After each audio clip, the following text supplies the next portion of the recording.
Hi guys, and thank you for joining. This is the fifth and final installment in the Yoga Sissel series for beginners.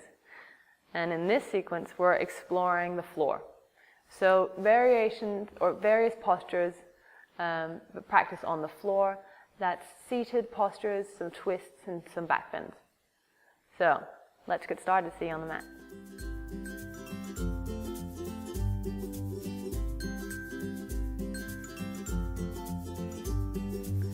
So this is the last video in this series of yoga for beginners. And it's floor stuff, so we'll get there in just a moment. You might like some props. I've brought along a strap and 2 blocks. And otherwise we're moving with starting with a flow to move us first. So our mountain pose, the default position, strong legs, toned buttocks, spine long, shoulders broad, and the head perched right on top of the spine. With an inhalation, the arms float up. The palms might touch, and then tucking the chin, curling from the top of the spine all the way down, fingers to floor, head to knee. Eyes forward, heart forward. Lengthening out the spine, then planting your hands flat and stepping back to your downward facing dog. Maybe you'd like to pedal out your feet a little, bending one knee at a time. Nice and slow so you really articulate the muscles. And then sending both heels towards the floor, maybe wag your tail, sending your hips a little from side to side, ironing out the creaks and cracks. And from here we're going to lift the heels up high, bend your knees, squeeze your buttocks, and press yourself forward to a high plank. Knees to the floor, sit back onto your heels for your puppy stretch. The toes are tucked under. And the knees are on the floor, so it's a little bit easier than downward facing dog, but still active. From here, squeezing your buttocks, round your spine, rolling up, forward, and down onto your bellies. Pointing your toes, lifting your hands off the floor, squeezing your shoulder blades together, squeezing your buttocks together, and lifting your chest and your head and shoulders. Maybe just a little off the floor. The legs are nice and strong, and the lower back down to the mat. This time, stretch your hands back alongside you, and we're going to lift the head and shoulders, lift your arms, and then lower back down.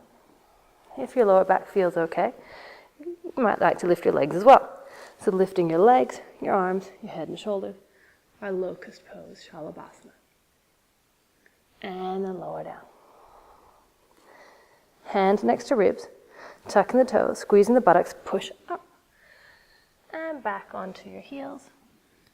Hands pressing flat down into the mat. Belly onto thighs and slowly taking the knees off the floor. Slowly, gently straightening your legs back into your downward facing dog. Arms nice and strong. And then lifting your heels up high, bending your knees. And we're going to walk our feet forward and land cross-legged onto our bottoms. So we're here on the floor.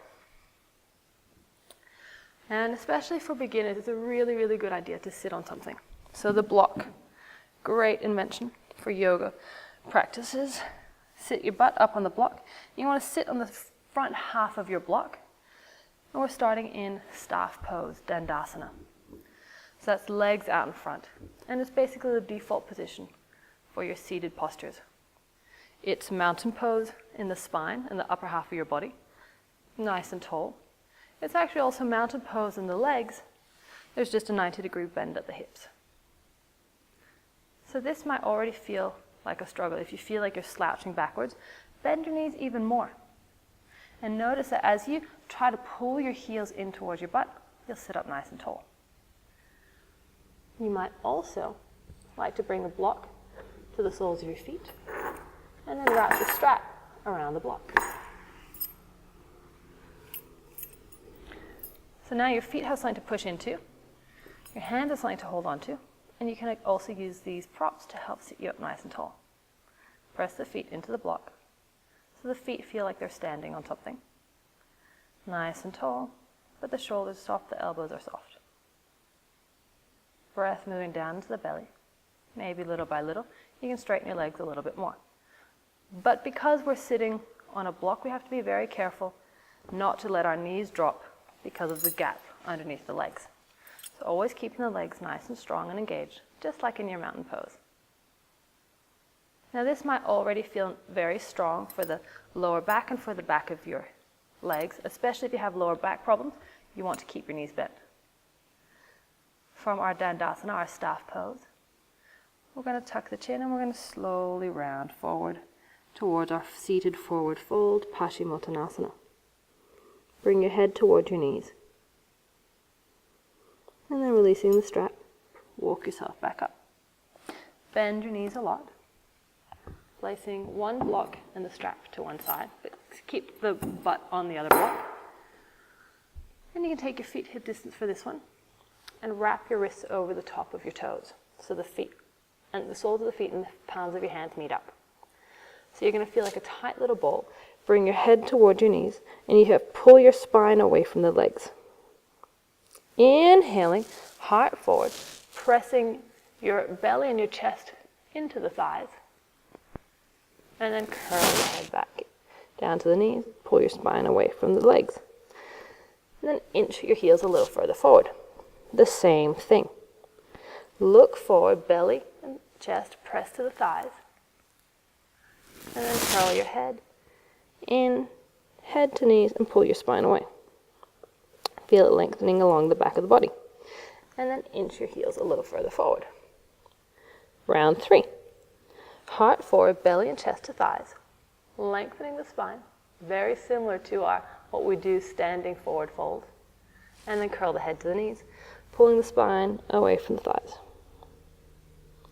And last time, taking your heels a little further away, keeping the palms on the feet, the wrists wrapped around the toes, head to the knees. Heart forward, gazing forward, belly to thighs. And then curling the head in, head to knee. Pull the spine away from the thighs. So this is our seated forward fold. And you might do this variation with your knees bent. You'll often see it just holding onto the big toes. And if that's too much, you can also have your hands resting on the knees. And maybe stretch your legs a little more. But we want this to be an even stretch of the back line of the body. So that's all along the back of the legs. From the soles of the feet, along the back of the leg, the back of the hip, the back of the buttocks, along the back of the body, all the way up to your forehead. A nice, even lengthening out of the back body. Legs are still nice and engaged. And then, with an inhalation, use your hands to walk you back up. And you're back in your default position, staff pose. We'll counteract or counterbalance that posture with a tabletop. So bringing your feet in, so you want your ankles to line up with the knees, and you want the hands behind you. Bend a little into your elbows so you can squeeze your shoulder blades together, and squeeze your butt cheeks together, and lift your hips up high. And then once your hips are up high, you can straighten your arms a little bit more, but without locking out the elbows. Squeeze your buttocks, lift your hips high, keep looking at your belly button, and then lower your butt back down to the block. Good. Now moving into a seated twist. Stretch your left leg out in front. The good thing is if you have an extra block, you can place that underneath the thigh so that your knee doesn't collapse. Then you're going to step the right foot across. Pressing the outer right ankle against the outer left leg, so there's traction there. Sit yourself up nice and tall. And then reaching your left arm up, you're going to bring your left elbow onto the right knee. And as you press the elbow down to the knee, again, feel it help to lift and lengthen you up. And then twisting from the belly button towards the right fingertips on the floor, maybe gazing past the right shoulder if it feels okay in your neck. Now when we do twists, and it's especially obvious in seated twists, our hips and our shoulders do the opposite thing. So while my right shoulder peels back, I need to press the right hip forward. And while my left shoulder presses forward, I pull my left hip back. Staying up nice and tall.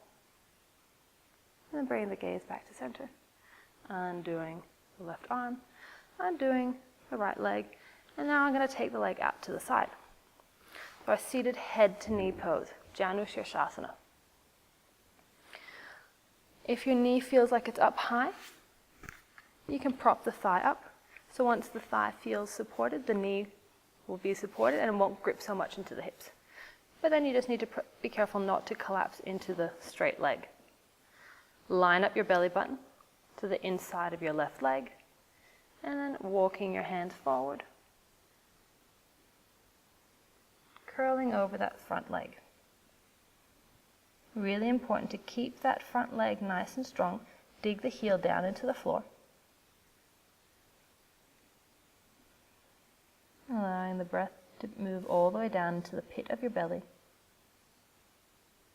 Massaging into the lower back from the inside of your body and out. And then from here, you're going to use your hands to walk yourself back up. Now for something a little bit fancy, I thought we'd introduce. Bring your right hand to the floor. Just place this block to the side. We're going to roll onto the right shin. So lean into the right hand, roll onto the right shin, squeeze your butt, stretch the left arm back, reach your hips up high. Something taken out of probably Flashdance the movie. And then sit back down. Well done. And then we swap sides.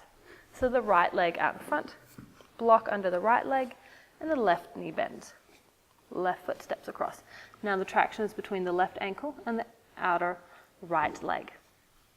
We sit up nice and tall. Remember to bend the knees if you feel yourself slouching. And then this time, right arm stretches up.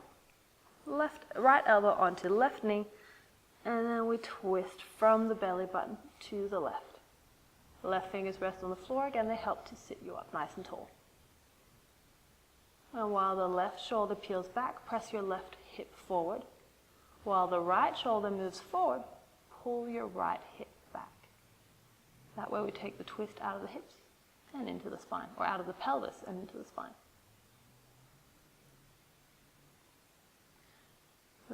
The left knee is hugging in towards the chest, and that helps to stamp this left foot back more firmly down into the floor. And then with an inhalation, you undo the twist, come back to center, step the foot across, and this time it's the left knee out to the side. If the knee is up high, you put the block underneath the left thigh, supporting the knee, supporting the leg. And this straight right leg is nice and strong. Dig the heel into the floor. Line your belly button up to the inseam of your leg. And very consciously inhaling yourself forward and exhaling into the pose.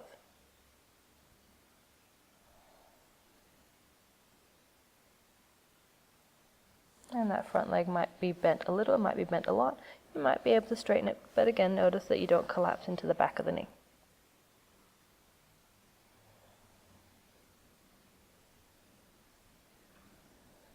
Allowing the breath to move down deep.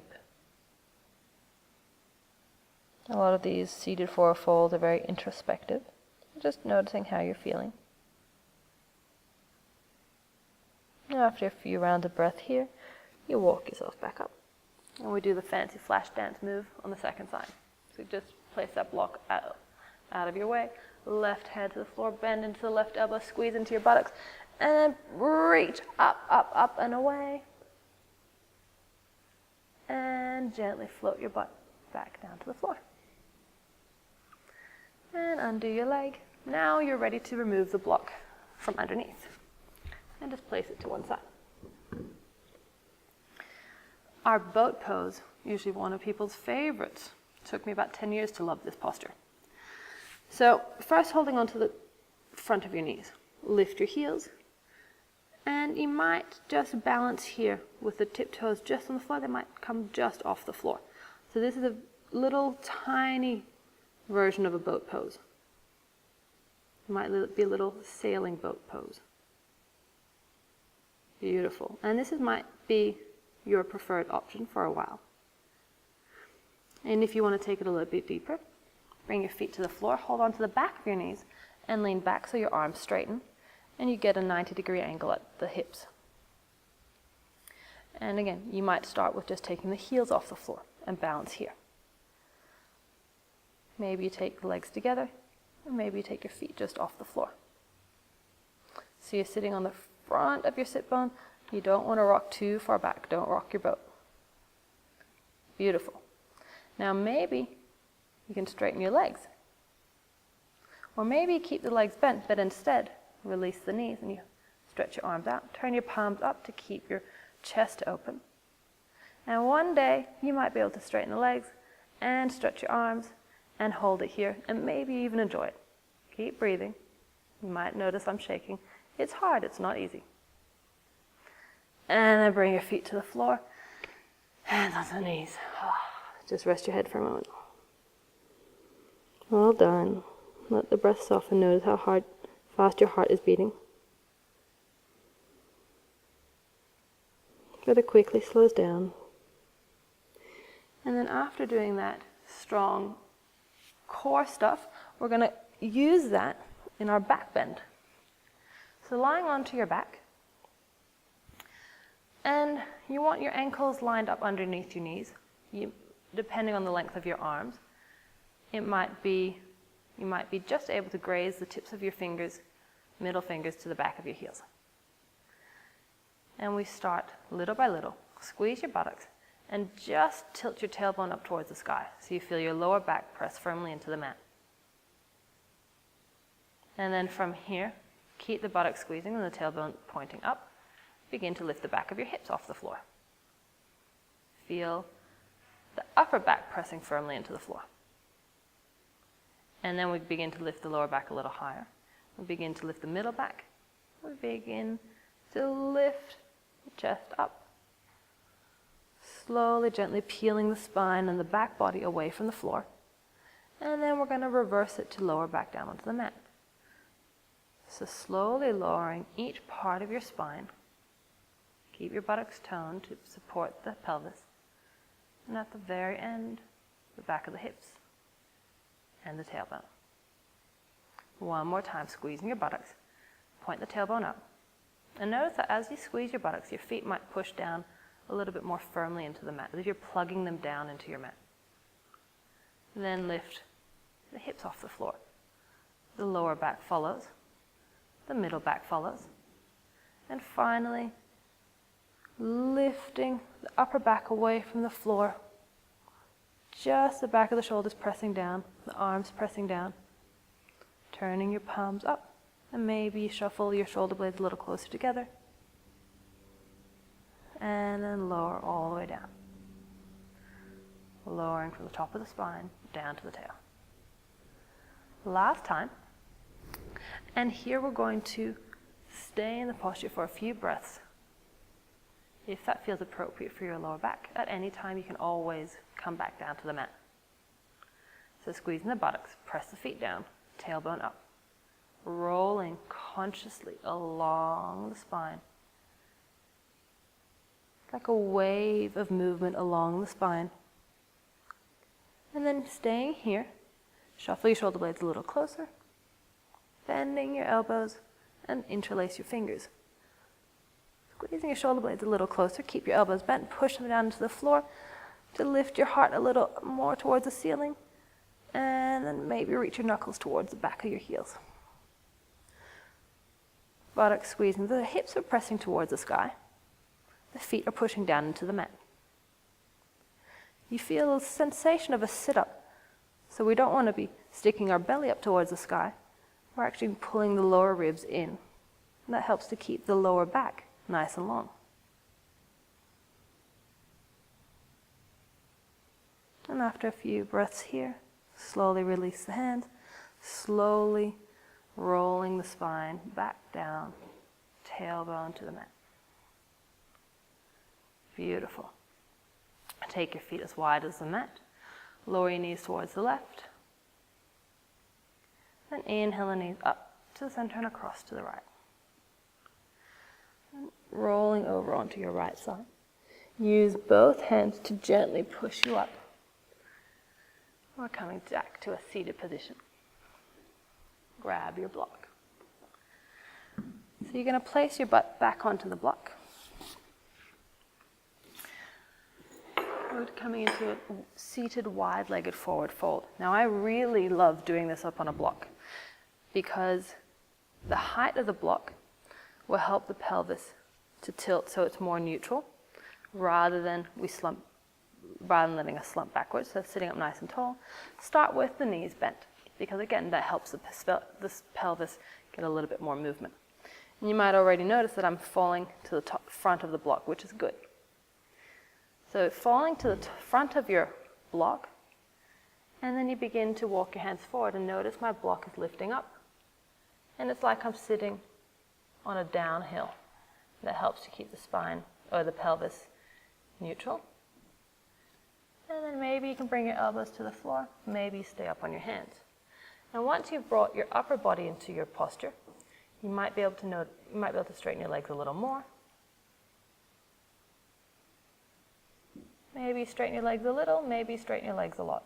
Maybe little by little. The more you practice this, the more you observe changes and flexibility creeping into your legs. Nice and slow. So without force, keeping the breath nice and gentle, breathing in and out through your nose. If at any time you notice yourself having to hold your breath, then it's an indication that you might have gone a little bit too far. So back it up. You don't want to stretch yourself too much. And then we're going to use our hands to walk back up. Sit back onto your block, hand to the back of your knees, and help your lovely legs back together. From here, staying up on the block, take your feet together and the knees out to the side. So there's a nice posture to stretch the inside of your legs and keeping the feet pushing together, the knees out to the side, maybe even a gentle squeeze in the back of the knees. You walk your fingers forward. Keep your spine fairly neutral for this first one. It'll be a few rounds and we'll bend the spine more and more. So again, only going as far as is comfortable for you.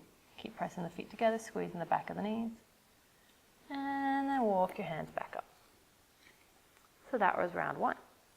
Now we're going to keep the feet together, but take them a little bit away. If you're sitting on a block that's got pointy edges, you might like to pad the block.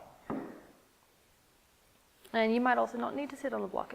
You might play around with what feels appropriate for you. Now in this variation, we're tucking the chin, we're rounding the spine. We're aiming the crown of the head down into the bowl made between our feet.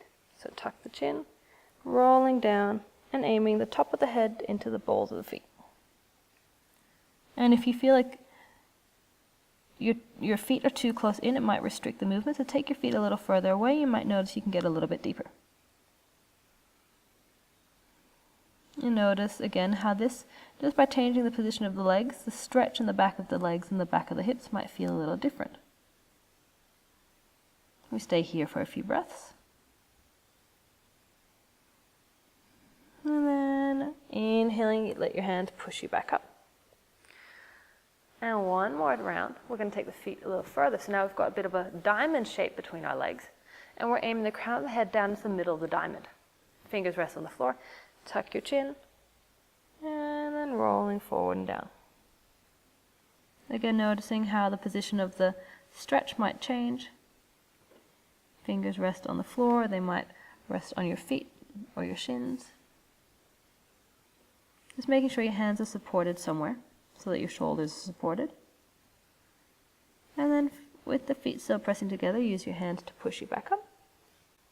Coming up to seated, beautiful. And then you're going to use your hands to help your legs back together. And we're going to try and experiment. Remember the seated forward fold we did a little while ago? We're going to see if there's any difference. Having done a little bit more stretching and releasing the back of the body. You might just hold on to the big toes. You might like the variation we did with the feet wrapping around. You might hold on to the edges of your feet. Or you, of course, might use your strap around the balls of the feet. And sitting up, whichever variation. I like holding onto the sides of my feet. And then with the thumbs, pushing the big toes forward. And then bring the head towards the knees. And with the head on the knees, take your heels a little further away. And just noticing if you can, in fact, stretch your legs a little more, if you've got a little bit more length in the back of your body. Staying here for a breath or two. Lengthening out the back side of the body. The spine, the legs. And then use your hands, walking you back as you inhale, back up to center. Good. Remove the block. Keep it to one side. Coming all the way down onto our backs now. Bend your knees and then lift your hips. So we want to block, place it at the back of the hips. So it's not towards the lower back. It's not all the way down the buttocks. It's the back of the hip, your sacrum, that hard plate, the back of your hips, is going to rest on the block. Then you bring your pelvis back down to rest on the block, and you might even feel that it's as if the lower back is pouring, dropping from the block down towards the floor. And this already feels super nice, very relaxing, and especially if you have lower back pain, this can be nice to create length and traction into the lower back, a nice gentle posture. You might also like to take your legs up towards the sky, and now you'll really feel like you're falling off your block, but that's good. It'll help to tilt the pelvis so your legs can come a little bit more upright. And then finding a position where your legs feel like they're suspended in midair. So they might be a little bit bent, but they might drop a little more towards your face, but just letting your legs be. This is Viparita Karani, a gentle inverted leg posture. Very relaxing. You can also do it where, you might have seen pictures where people do it with their feet leaning against the wall. And that can also be very nice because then you can really let your legs go. If you ever have those long days at work, or if you do a lot of standing around, give yourself 5 or 10 minutes where you just take the pressure off your feet, put your legs up. It's also really good for your immune system and your lymphatic system. Just helps the drainage of the lymph fluids from the tips of your toes and your ankles and your legs. And after a few moments or minutes here, with the breath becoming softer and softer, you might like to take the knees into your chest, and it's almost like an upside down child's pose. The knees towards your chest, arms along your side, and you might like to close your eyes. This becomes a gentle compression into the hips. If you feel like your knees are splaying apart, that's okay. They can splay apart, or you might like to rest your hands on your knees, whichever you prefer. And then bring your feet down to the floor. Remove your block. Finally, into our last and most important posture, Shavasana, the corpse pose. Extend your legs out and let your feet flop. Just lift your head and noticing that you want yourself to be even on both sides.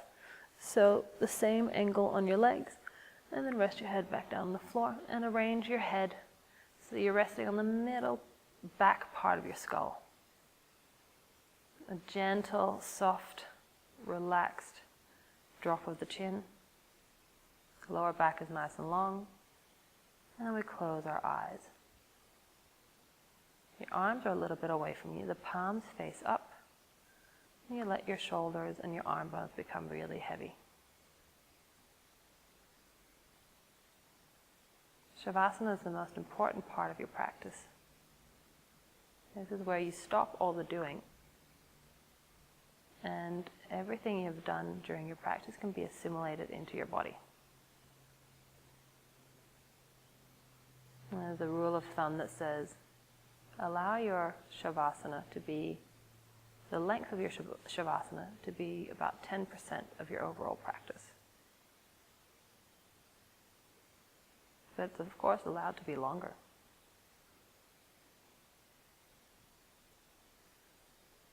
You completely let go of the breath, and the breath is allowed to soften and move in and out of your nose completely undisturbed. The body feels heavier and heavier, the head heavy, the shoulders, your arms, the chest. The belly softens, the fingers soften, your hips become heavier and heavier, the thigh bones, your shin bones, your feet. And it's like you're coming home into your body. Coming home into your breath. Coming home into a relaxed mind. Welcome home.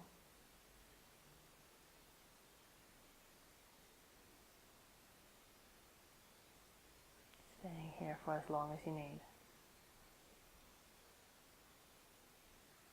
Resisting any urges to move or twitch.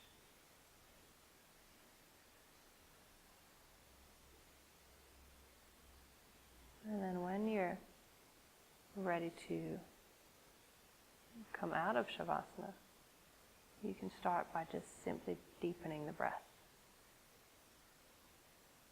Letting the breath move in and down deep towards the pit of your belly. The belly expands and up towards the ceiling, and then exhaling, it just floats right out. And then you might like to move your fingers and toes a little, getting some life back into your limbs.